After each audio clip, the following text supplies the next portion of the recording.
Assalamualaikum warahmatullahi wabarakatuh. Nama saya Unasi dari 5C Bahasa Indonesia. Di sini saya akan menjelaskan materi tentang keterampilan menyimak. Sebelumnya, keterampilan berbahasa terdiri atas 4 aspek, yakni menyimak, berbicara, membaca, menulis. Mendengarkan dan berbicara merupakan aspek keterampilan berbahasa ragam lisan, sedangkan membaca dan menulis merupakan keterampilan berbahasa ragam tulis. Apa tujuan dari kita mempelajari keterampilan berbahasa Indonesia? Tujuan pembelajaran bahasa Indonesia adalah agar siswa memiliki kemampuan berbahasa Indonesia yang baik dan benar serta dapat menghayati bahasa dan sastra Indonesia sesuai dengan situasi dan tujuan berbahasa serta tingkat pengalaman siswa sekolah dasar. Mengapa seseorang harus memiliki keterampilan berbahasa yang memadai? Seseorang yang mempunyai kemampuan berbahasa yang memadai akan lebih mudah menyerap dan menyampaikan informasi baik secara lisan maupun tulisan. Keterampilan menyimak adalah salah satu dari 4 kemampuan yang harus dimiliki dan dikembangkan oleh setiap manusia. Keterampilan ini diberikan oleh Allah sebagai kemampuan alamiah seseorang yang normal dan kemudian berkembang sesuai dengan pertumbuhan fisiknya. Dengan adanya kemampuan ini, manusia dapat mengetahui dan memahami informasi, baik itu berupa percakapan, opini, fakta, atau pengetahuan yang disampaikan melalui orang, media, atau tulisan. Peranan keterampilan menyimak dalam upaya seseorang memperoleh pengetahuan sangatlah besar. Hampir sebagian besar ilmu pengetahuan yang diperoleh oleh manusia adalah menggunakan keterampilan menyimak ini. Maka dari itu, melatih keterampilan menyimak semenjak dini akan memberikan dampak yang positif di masa yang akan datang. Dalam proses pembelajaran khususnya di sekolah dasar, siswa harus dilatih dengan berbagai macam kegiatan yang ada hubungannya dengan keterampilan baik itu menyimak, menulis, berbicara, dan membaca. Keterampilan tersebut, khususnya keterampilan menyimak, adalah modal dasar bagi siswa untuk mengembangkan sikap dan pengetahuan untuk meningkatkan prestasi dan kompetensi yang dimilikinya.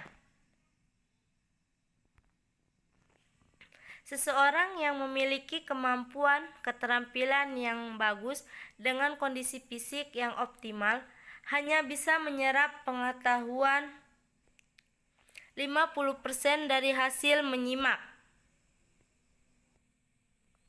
Guru dalam hal ini harus mampu mengembangkan keterampilan tersebut dengan memberikan berbagai tugas dan latihan sesuai dengan perkembangannya. Modal awal bagi guru dalam mempelajarkan menyimak di sekolah dasar adalah dengan memahami pengetahuan tentang keterampilan menyimak itu sendiri. Hubungan menyimak dan keterampilan lain, yaitu hubungan menyimak dengan berbicara.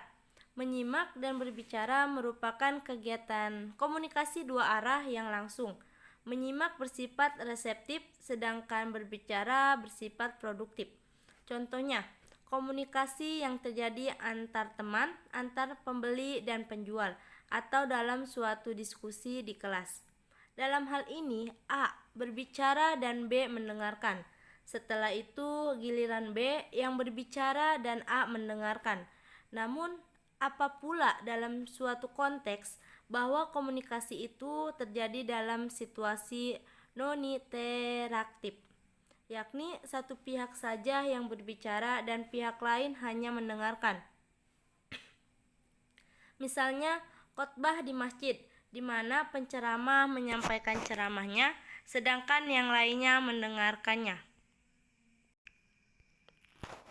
Hubungan menyimak dan membaca.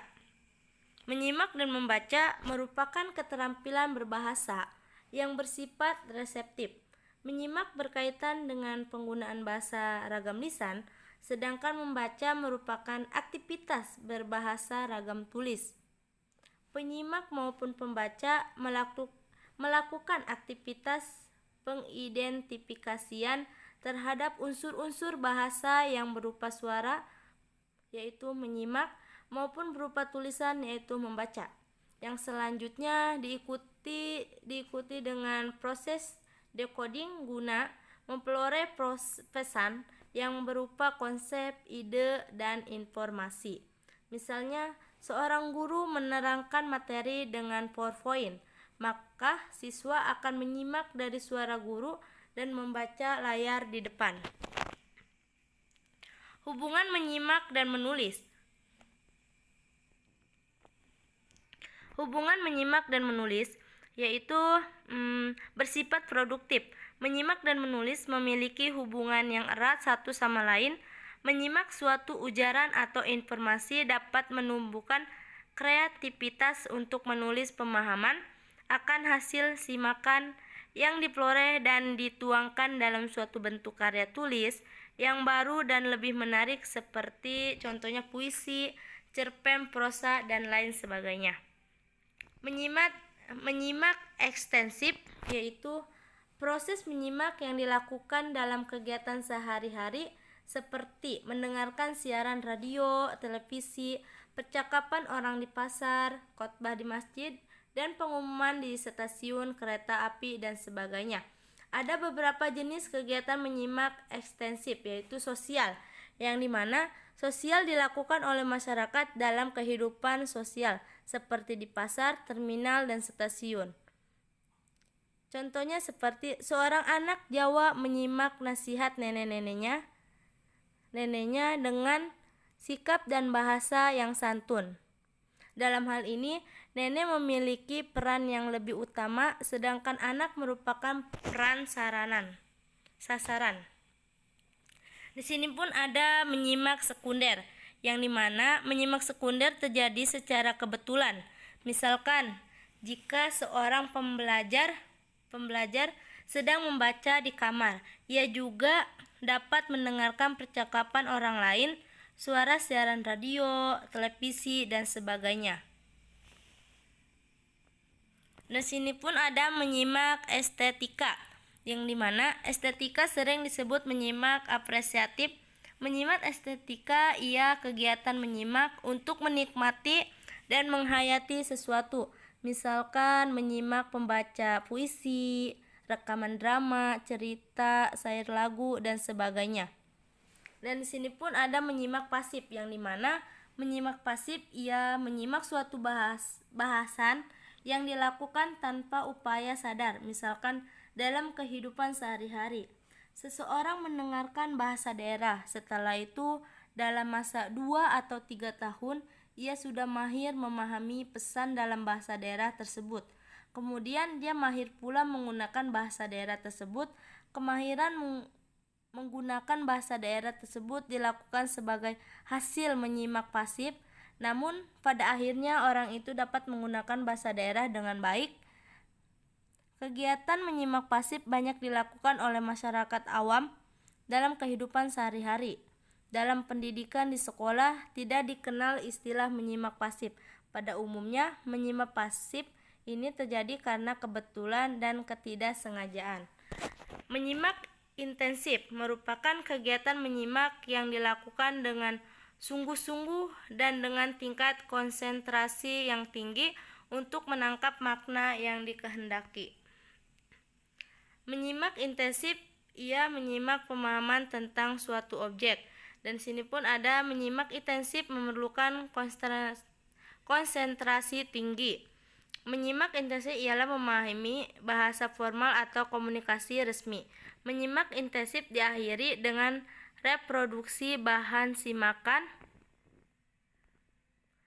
Fungsi catatan tersebut ialah sebagai berikut: adanya meninjau kembali bahan simakan, menganalisis bahan simakan, mengevaluasi bahan simakan. Untuk menghindari kegagalan, perlu dikaji ulang bahan simakan dengan cara berikut: menyimak tujuan pembicara, menyimak urutan pembicara, menyimak topik utama, menyimak topik bawahan, menyimak akhir pembicara. Menyimak yang baik ialah penyimak yang memiliki pengetahuan dan pengalaman yang banyak dan luas. Jika penyimak memiliki pengetahuan dan pengalaman yang banyak, ia dapat melakukan kegiatan menyimak dengan baik. Bahan simakan merupakan unsur terpenting dalam komunikasi lisan, terutama dalam menyimak.